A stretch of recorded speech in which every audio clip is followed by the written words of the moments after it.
ಇನ್ನು ಇನ್ನೊಂದು ರಾಷ್ಟ್ರ ನೇಪಾಳದಲ್ಲಿ ಚೀನಾ ಪ್ರೇರಿತ ಮಾವೋವಾದಿ ಸರ್ಕಾರವನ್ನು ಕಿತ್ತೊಗೆಯಲು ಹಿಂದೂಗಳು ಸಜ್ಜಾಗಿದ್ದಾರಂತೆ. ಮತ್ತೆ ರಾಜಾಡಳಿತ ಹಿಂದೂ ರಾಷ್ಟ್ರ ಘೋಷಣೆಗಾಗಿ ಹಿಂದೂಗಳು ಬೀದಿಗಿಳಿದಿದ್ದಾರೆ, ಪ್ರತಿಭಟನೆ ಮಾಡ್ತಾ ಇದ್ದಾರೆ.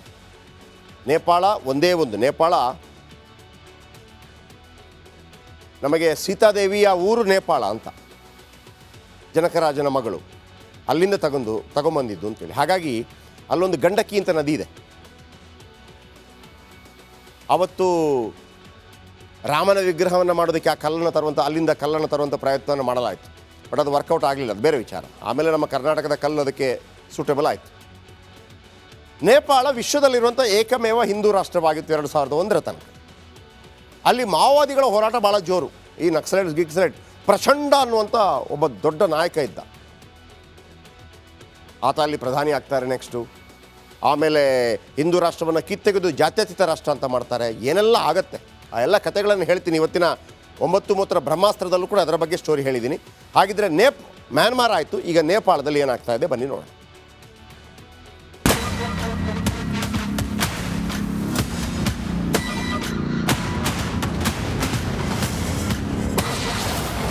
ರಾಜಪ್ರಭುತ್ವ ಮರುಸ್ಥಾಪನೆಗಾಗಿ ಪ್ರತಿಭಟನೆ, 2 ಸಾವು, 45ಕ್ಕೂ ಹೆಚ್ಚು ಜನರಿಗೆ ಗಾಯ. ನೇಪಾಳದಲ್ಲಿ ಹಿಂದೂಗಳ ಏಕೈಕ ರಾಷ್ಟ್ರದಲ್ಲಿ ರಾಜಕೀಯ ದಂಗೆ ಶುರುವಾಗಿದೆ. ಮಾವೋವಾದಿ ಸರ್ಕಾರ ಅಂತ್ಯವಾಗಿ ಮತ್ತೆ ರಾಜಾಡಳಿತ. ಹಿಂದೂ ರಾಷ್ಟ್ರ ಘೋಷಣೆಗಾಗಿ ಹಿಂದೂಗಳು ಬೀದಿಗಿಳಿದು ಪ್ರತಿಭಟನೆ ಮಾಡ್ತಿದ್ದಾರೆ. ರಾಜಧಾನಿ ಕಠ್ಮಂಡುವಿನಲ್ಲಿ ಬಿಗುವಿನ ವಾತಾವರಣ ನಿರ್ಮಾಣ ಆಗಿದೆ.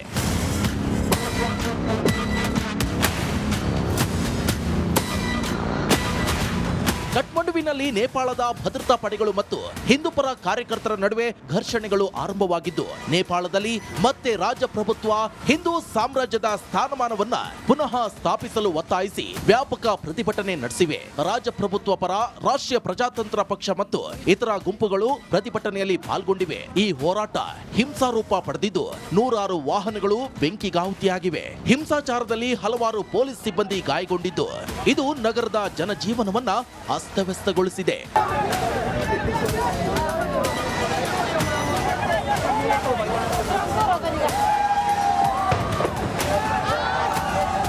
ಪರಿಸ್ಥಿತಿಯನ್ನ ನಿಯಂತ್ರಿಸಲು ಪೊಲೀಸರು ಹಲವಾರು ಸುತ್ತು ಅಶ್ರುವಾಯು ಮತ್ತು ರಬ್ಬರ್ ಗುಂಡುಗಳನ್ನ ಹಾರಿಸಿದ್ದಾರೆ. ಆದರೂ ಕೂಡ ಪರಿಸ್ಥಿತಿ ನಿಯಂತ್ರಣಕ್ಕೆ ಬಾರದೆ ಪ್ರತಿಭಟನಾಕಾರರು ಹಲವಾರು ಮನೆಗಳು, ಇತರ ಕಟ್ಟಡಗಳು ಮತ್ತು ವಾಹನಗಳಿಗೆ ಬೆಂಕಿ ಹಚ್ಚಿದ್ದಾರೆ. ಚೀನಾ ಪ್ರೇರಿತ ಮಾವೋವಾದಿ ಸರ್ಕಾರ ಅಂತ್ಯಕ್ಕೆ ಕ್ಷಣಗಣನೆ. ಹಿಂಸಾಚಾರ ವ್ಯಾಪಕವಾಗಿರುವ ಕಠ್ಮಂಡುವಿನ ಟಿಂಕುನೆ, ಸಿನಮಂಗಲ್ ಮತ್ತು ಕೋಟೇಶ್ವರ್ ಪ್ರದೇಶಗಳಲ್ಲಿ ಕರ್ಫ್ಯೂ ವಿಧಿಸಲಾಗಿದೆ.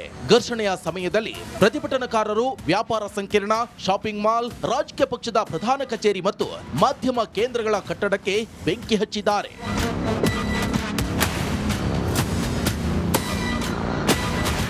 ಟಿಂಕುಡೆ ಪ್ರದೇಶದಲ್ಲಿ ಸಾವಿರಾರು ರಾಜಪ್ರಭುತ್ವವಾದಿಗಳು ಜಮಾಯಿಸಿ ನೇಪಾಳದ ರಾಷ್ಟ್ರೀಯ ಧ್ವಜಗಳನ್ನ ಬೀಸುತ್ತಾ ಮತ್ತು ಮಾಜಿ ರಾಜ ಜ್ಞಾನೇಂದ್ರ ಶಾ ಚಿತ್ರಗಳನ್ನ ಹಿಡಿದು ರಾಜ ಆವೋ, ದೇಶ್ ಬಚಾವೋ, ಭ್ರಷ್ಟ ಸರ್ಕಾರವನ್ನ ಕಿತ್ತೊಗೇರಿ ಮತ್ತು ನಮಗೆ ರಾಜಪ್ರಭುತ್ವ ಮರಳಿ ಬೇಕು ಎಂಬ ಘೋಷಣೆಗಳನ್ನ ಕೂಗುತ್ತಾ ನೇಪಾಳದಲ್ಲಿ ರಾಜಪ್ರಭುತ್ವವನ್ನ ಪುನಃ ಸ್ಥಾಪಿಸಬೇಕು ಅಂತ ಒತ್ತಾಯಿಸಿದ್ದಾರೆ. ಚೀನಾ ಪ್ರೇರಿತ ಮಾವೋವಾದಿ ಸರ್ಕಾರವನ್ನ ಕಿತ್ತೊಗೆಯಲು ಹಿಂದೂಗಳು ಟೊಂಕ ಕಟ್ಟಿ ನಿಂತಿದ್ದಾರೆ.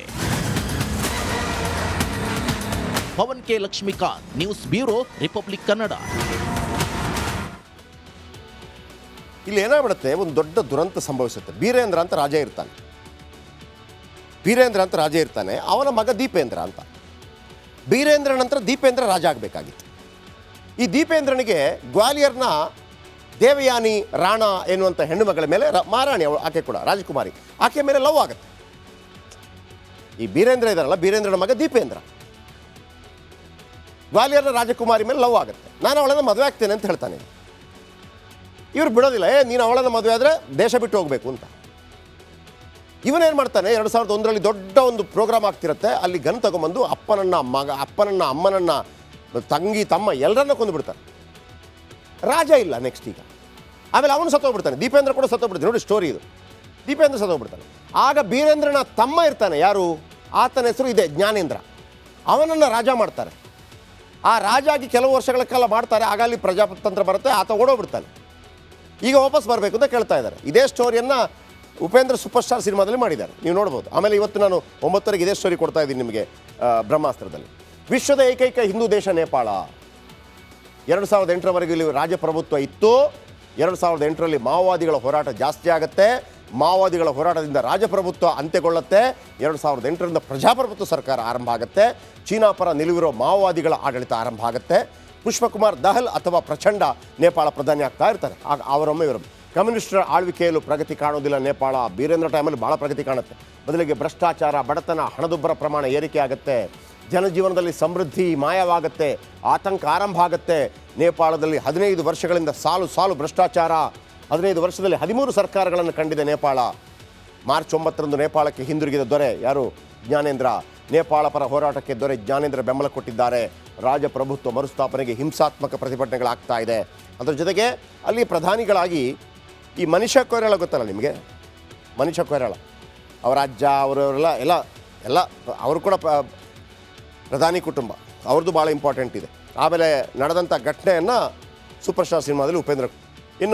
ಇನ್ನೊಂದು ರಾಷ್ಟ್ರ ನೇಪಾಳ. ನೇಪಾಳದಲ್ಲಿ ಚೀನಾ ಪ್ರೇರಿತ ಮಾವೋವಾದಿ ಸರ್ಕಾರವನ್ನು ಕಿತ್ತೊಗೆಯಲು ಹಿಂದೂಗಳು ಸಜ್ಜಾಗಿದ್ದಾರಂತೆ. ಮತ್ತೆ ರಾಜಾಡಳಿತ, ಹಿಂದೂ ರಾಷ್ಟ್ರ ಘೋಷಣೆಗಾಗಿ ಹಿಂದೂಗಳು ಬೀದಿಗಿಳಿದಿದ್ದಾರೆ, ಪ್ರತಿಭಟನೆ ಮಾಡ್ತಾ ಇದ್ದಾರೆ. ನೇಪಾಳ ಒಂದೇ ಒಂದು. ನೇಪಾಳ ನಮಗೆ ಸೀತಾದೇವಿಯ ಊರು ನೇಪಾಳ ಅಂತ, ಜನಕರಾಜನ ಮಗಳು ಅಲ್ಲಿಂದ ತಗೊಂಬಂದಿದ್ದು ಅಂತೇಳಿ. ಹಾಗಾಗಿ ಅಲ್ಲೊಂದು ಗಂಡಕಿ ಅಂತ ನದಿ ಇದೆ. ಅವತ್ತು ರಾಮನ ವಿಗ್ರಹವನ್ನು ಮಾಡೋದಕ್ಕೆ ಅಲ್ಲಿಂದ ಕಲ್ಲನ್ನು ತರುವಂಥ ಪ್ರಯತ್ನವನ್ನು ಮಾಡಲಾಯಿತು. ಬಟ್ ಅದು ವರ್ಕೌಟ್ ಆಗಲಿಲ್ಲ, ಅದು ಬೇರೆ ವಿಚಾರ. ಆಮೇಲೆ ನಮ್ಮ ಕರ್ನಾಟಕದ ಕಲ್ಲು ಅದಕ್ಕೆ ಸೂಟೇಬಲ್ ಆಯಿತು. ನೇಪಾಳ ವಿಶ್ವದಲ್ಲಿರುವಂಥ ಏಕಮೇವ ಹಿಂದೂ ರಾಷ್ಟ್ರವಾಗಿತ್ತು 2001ರ ತನಕ. ಅಲ್ಲಿ ಮಾವೋವಾದಿಗಳ ಹೋರಾಟ ಭಾಳ ಜೋರು. ಈ ನಕ್ಸಲೈಟ್ ಪ್ರಚಂಡ ಅನ್ನುವಂಥ ಒಬ್ಬ ದೊಡ್ಡ ನಾಯಕ ಇದ್ದ. ಆತ ಅಲ್ಲಿ ಪ್ರಧಾನಿ ಆಗ್ತಾರೆ ನೆಕ್ಸ್ಟು. ಆಮೇಲೆ ಹಿಂದೂ ರಾಷ್ಟ್ರವನ್ನು ಕಿತ್ತೆಗೆದು ಜಾತ್ಯತೀತ ರಾಷ್ಟ್ರ ಅಂತ ಮಾಡ್ತಾರೆ. ಏನೆಲ್ಲ ಆಗತ್ತೆ ಆ ಎಲ್ಲ ಕಥೆಗಳನ್ನು ಹೇಳ್ತೀನಿ ಇವತ್ತಿನ 9:30 ಬ್ರಹ್ಮಾಸ್ತ್ರದಲ್ಲೂ ಕೂಡ ಅದರ ಬಗ್ಗೆ ಸ್ಟೋರಿ ಹೇಳಿದ್ದೀನಿ. ಹಾಗಿದ್ರೆ ಮ್ಯಾನ್ಮಾರ್ ಆಯಿತು, ಈಗ ನೇಪಾಳದಲ್ಲಿ ಏನಾಗ್ತಾ ಇದೆ ಬನ್ನಿ ನೋಡೋಣ.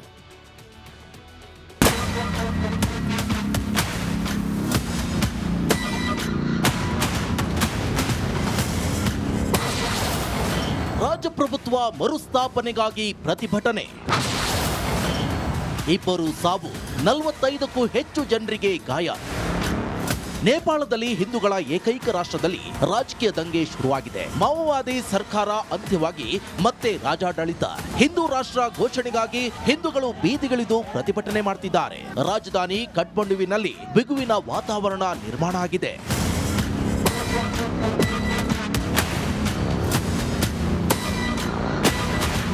ಕಠ್ಮಂಡುವಿನಲ್ಲಿ ನೇಪಾಳದ ಭದ್ರತಾ ಪಡೆಗಳು ಮತ್ತು ಹಿಂದೂಪರ ಕಾರ್ಯಕರ್ತರ ನಡುವೆ ಘರ್ಷಣೆಗಳು ಆರಂಭವಾಗಿದ್ದು, ನೇಪಾಳದಲ್ಲಿ ಮತ್ತೆ ರಾಜಪ್ರಭುತ್ವ, ಹಿಂದೂ ಸಾಮ್ರಾಜ್ಯದ ಸ್ಥಾನಮಾನವನ್ನ ಪುನಃ ಸ್ಥಾಪಿಸಲು ಒತ್ತಾಯಿಸಿ ವ್ಯಾಪಕ ಪ್ರತಿಭಟನೆ ನಡೆಸಿವೆ. ರಾಜಪ್ರಭುತ್ವ ಪರ ರಾಷ್ಟ್ರೀಯ ಪ್ರಜಾತಂತ್ರ ಪಕ್ಷ ಮತ್ತು ಇತರ ಗುಂಪುಗಳು ಪ್ರತಿಭಟನೆಯಲ್ಲಿ ಪಾಲ್ಗೊಂಡಿವೆ. ಈ ಹೋರಾಟ ಹಿಂಸಾರೂಪ ಪಡೆದಿದ್ದು, 106 ವಾಹನಗಳು ಬೆಂಕಿಗಾಹುತಿಯಾಗಿವೆ. ಹಿಂಸಾಚಾರದಲ್ಲಿ ಹಲವಾರು ಪೊಲೀಸ್ ಸಿಬ್ಬಂದಿ ಗಾಯಗೊಂಡಿದ್ದು, ಇದು ನಗರದ ಜನಜೀವನವನ್ನ ಅಸ್ತವ್ಯಸ್ತಗೊಳಿಸಿದೆ.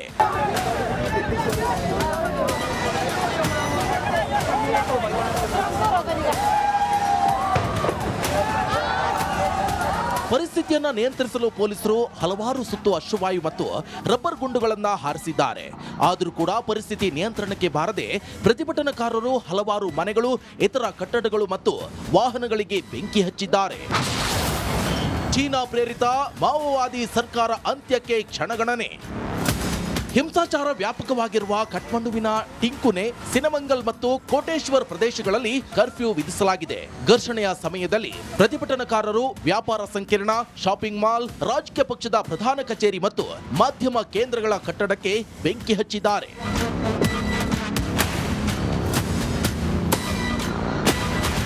ಟಿಂಕುಡೆ ಪ್ರದೇಶದಲ್ಲಿ ಸಾವಿರಾರು ರಾಜಪ್ರಭುತ್ವವಾದಿಗಳು ಜಮಾಯಿಸಿ ನೇಪಾಳದ ರಾಷ್ಟ್ರೀಯ ಧ್ವಜಗಳನ್ನ ಬೀಸುತ್ತಾ ಮತ್ತು ಮಾಜಿ ರಾಜ ಜ್ಞಾನೇಂದ್ರ ಶಾ ಚಿತ್ರಗಳನ್ನ ಹಿಡಿದು ರಾಜ ಆವೋ, ದೇಶ್ ಬಚಾವೋ, ಭ್ರಷ್ಟ ಸರ್ಕಾರವನ್ನ ಕಿತ್ತೊಗೇರಿ ಮತ್ತು ನಮಗೆ ರಾಜಪ್ರಭುತ್ವ ಮರಳಿ ಬೇಕು ಎಂಬ ಘೋಷಣೆಗಳನ್ನ ಕೂಗುತ್ತಾ ನೇಪಾಳದಲ್ಲಿ ರಾಜಪ್ರಭುತ್ವವನ್ನ ಪುನಃ ಸ್ಥಾಪಿಸಬೇಕು ಅಂತ ಒತ್ತಾಯಿಸಿದ್ದಾರೆ. ಚೀನಾ ಪ್ರೇರಿತ ಮಾವೋವಾದಿ ಸರ್ಕಾರವನ್ನ ಕಿತ್ತೊಗೆಯಲು ಹಿಂದೂಗಳು ಟೊಂಕ ಕಟ್ಟಿ ನಿಂತಿದ್ದಾರೆ.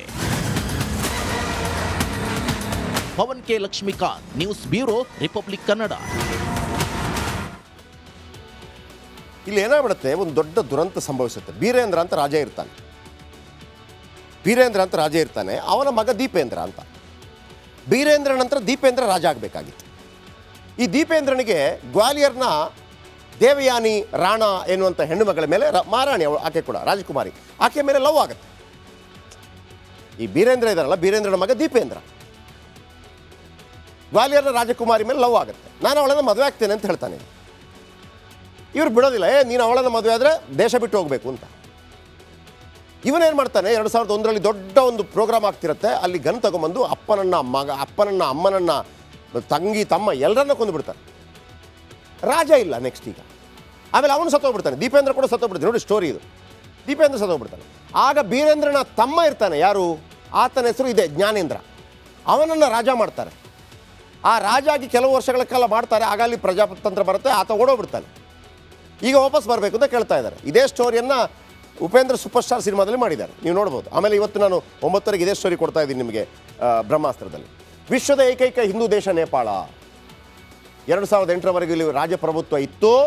2008ರಲ್ಲಿ ಮಾವೋವಾದಿಗಳ ಹೋರಾಟ ಜಾಸ್ತಿ ಆಗುತ್ತೆ. ಮಾವೋವಾದಿಗಳ ಹೋರಾಟದಿಂದ ರಾಜಪ್ರಭುತ್ವ ಅಂತ್ಯಗೊಳ್ಳುತ್ತೆ.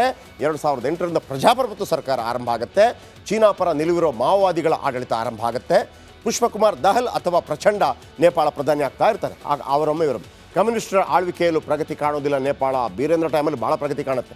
ಬದಲಿಗೆ ಭ್ರಷ್ಟಾಚಾರ, ಬಡತನ, ಹಣದುಬ್ಬರ ಪ್ರಮಾಣ ಏರಿಕೆ ಆಗುತ್ತೆ. ಜನಜೀವನದಲ್ಲಿ ಸಮೃದ್ಧಿ ಮಾಯವಾಗುತ್ತೆ. ಆತಂಕ ಆರಂಭ ಆಗುತ್ತೆ. ನೇಪಾಳದಲ್ಲಿ 15 ವರ್ಷಗಳಿಂದ ಸಾಲು ಭ್ರಷ್ಟಾಚಾರ. 15 ವರ್ಷದಲ್ಲಿ 13 ಸರ್ಕಾರಗಳನ್ನು ಕಂಡಿದೆ ನೇಪಾಳ. ಮಾರ್ಚ್ 9ರಂದು ನೇಪಾಳಕ್ಕೆ ಹಿಂದಿರುಗಿದ ದೊರೆ ಯಾರು, ಜ್ಞಾನೇಂದ್ರ. ನೇಪಾಳ ಪರ ಹೋರಾಟಕ್ಕೆ ದೊರೆ ಜ್ಞಾನೇಂದ್ರ ಬೆಂಬಲ ಕೊಟ್ಟಿದ್ದಾರೆ. ರಾಜಪ್ರಭುತ್ವ ಮರುಸ್ಥಾಪನೆಗೆ ಹಿಂಸಾತ್ಮಕ ಪ್ರತಿಭಟನೆಗಳಾಗ್ತಾ ಇದೆ. ಅದರ ಜೊತೆಗೆ ಅಲ್ಲಿ ಪ್ರಧಾನಿಗಳಾಗಿ ಈ ಮನಿಷಾ ಕೊಯ್ರಾಳ ಗೊತ್ತಲ್ಲ ನಿಮಗೆ, ಮನಿಷಾ ಕೊಯ್ರಾಳ ಅವರ ಅಜ್ಜ ಅವರವರೆಲ್ಲ